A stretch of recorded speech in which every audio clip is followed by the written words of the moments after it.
And then Friday morning, I had to be over back at What Culture's place to do pre-tapes for them at 10 o'clock in the morning, and then went back over to the hotel for more taping at noon. Well, when you say more taping, let's crack down on what this is. Michael Hayes got a lot of attention with a tweet he issued that he was a part of A Table for Three, one of the network shows with you and Eric Bischoff.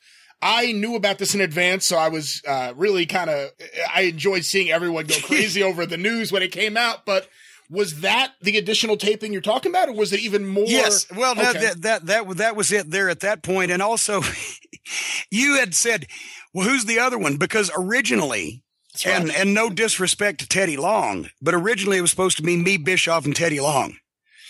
And I figured they did that just because Teddy started as referee. But actually Michael has a checkered history too of saying things that he possibly shouldn't say at points. And I've known Michael since 1979 when Nick Goulas fired him and Gordy for taking them marijuana pills and they moved over to Jarrett's territory. And the Freebirds are one of my favorite tag teams of all time. But also Michael, he knew what was going on, so he was able to sit in the middle and referee a little bit at the start. But you had also said, before we knew the third guy, you said, they're not going to pull a surprise on you and fucking stick shit stain in there. Or I said, well, I doubt it because number one, they don't like him and he's not on their radar. And number two, if they did, they pretty much knew that would spell the end of my participation for the weekend. So yeah, because you said to me, I'm doing this and it's going to be me and Bischoff. And, right away I'm thinking, oh my God, I know these two guys have never really gotten along. They haven't even been around each other since, that pay-per-view in early 93, neither one has said good things about the other one. But then I stopped and I said, well, who's the third person? And all I'm thinking is it has to be someone with a connection to Bischoff and Jim Cornette that makes sense. And I'm like, oh my God, what if they just say, we booked Vince Russo too for this. Well, and we'll find out because here's the thing. And Eric Bischoff in the green room beforehand walked up to me and stuck his hand out. Hello, Jim. I don't even think he remembers he blocked me on Twitter, but nevertheless. And so I said, hello. I said, Eric, you don't remember the only other time that we have ever spoken directly to each other in our lives, do you? And he said, no, I actually don't. I said, good. Let's save it for the show. So that's what I led with when I told the story of how Watts and I had made a deal for me and the Heavenly Bodies to rock and roll from Smoky Mountain to come back to WCW and do a shoot angle where we barged into center stage, upset at them showing footage of the Rock and Roll Express coming back for the Super Brawl pay-per-view and made us look bad and how bad I hated the previous administration of that company and didn't particularly care for Bill Watts and blah, blah, blah. And that was when Watts was having his problems with that company because they had promised him control over the wrestling end and didn't give it to him. And there were people trying to force him out. And basically, our angle was edited. Some of the stronger comments without Watts's knowledge was edited out. And one of my stooges fingered Bischoff as being one of the people responsible. And so I hit him with that on the show. He said, well, that's bullshit. I didn't have that much pull then. I said, well, when I asked you about it backstage at Nashville Civic Center, you didn't deny it. And he said, well, and there's the thing. And I said, and that's why I said that was going to be part of a longer term thing, which would have been a talent trading situation and a early form of developmental, et cetera, but I didn't trust anybody else in WCW. That's why I said we never went back and never would have, because I didn't trust anybody but Bill Watts. And Eric said, well, he would have been interested in hearing something like that and blah, blah, blah. And then also I said, and the only other time we've ever saw each other, we didn't speak because that's when I hired Ole Anderson's son, Bryant, and Ole had me come down to the power plant and shoot interviews out in the parking lot with him and Bryant for Smoky Mountain Wrestling TV. And Ole had said, well, that Bischoff, he hadn't been here in 6 months, but I bet you all those stooges in there as soon as he'll be here in 30 minutes. And son of a gun, I said, you came in wheeling in a Corvette. He said, black? I said, yes. He said, sweet car. I said, yeah. When you called Ole inside, I picked my nose and put a booger on the windshield, which I did. And so, but then he fired Ole that day, didn't he? No, he didn't. And I mentioned to him, I said, you told him he was exercising bad judgment talking to Jim Cornette and left and then called him on the phone the next day and fired him.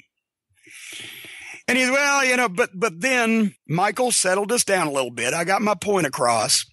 And I told Bischoff, I said, look, or Eric now, my new best friend. I said, we've always been on separate sides. I said, you at WCW, you were running my towns, Knoxville and Johnson City. I mentioned how in their World Tag title change one night, live on Nitro, the entire front row opposite the hard camera held up a banner that says, we won it Raw.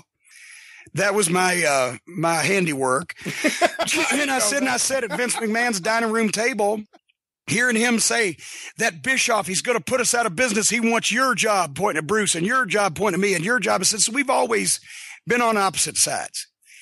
But then Michael settled us down a little bit and talked about some things, and come to find out we had a reason to bond.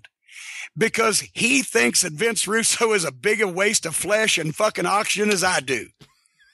And once I heard that, I softened up a little bit about old Eazy-E. And we even shook hands over the table by the time it was over with. Because, the enemy of my enemy is my friend. So I don't think he's a wrestling genius, but he can't be too bad if he hates assholes. So that was that. And I don't know when that's going to air, and I don't know, because it was an hour and a half long. They told us, oh yeah, these things are about a half an hour, 40 minutes. We went an hour and a half. So if they edit it up or make it a two-parter or just show 30 minutes, some of the good stuff may have been gone, but it was an interesting conversation. Well, let me ask you a couple questions about this, considering that some of this content may be edited out. On the topic of Bill Watts, Bischoff has never been shy about his feelings about Bill Watts, that he didn't like him, that he was a bully, all the negatives you hear about Bill Watts in WCW. Eric Bischoff has said, of course, you had the exact opposite experience with Bill Watts, and Michael Hayes' career was made by Bill Watts, and he made a lot of money because of Bill Watts. Was that a topic of discussion at all? Michael Hayes, in passing, mentioned how that he owes a lot to Bill Watts. I told everybody that Bill Watts was the only one I trusted, and Eric Bischoff did not say really. He glossed completely over saying anything positive, negative, or indifferent about the Cowboy, because I have a feeling that it would have taken us in a lengthy direction about Bill Watts that they probably didn't want for the program. If he'd knocked him, I would have come back, and then we'd have gone down a different path. And in terms of you've always been very open and public about your thoughts about different people.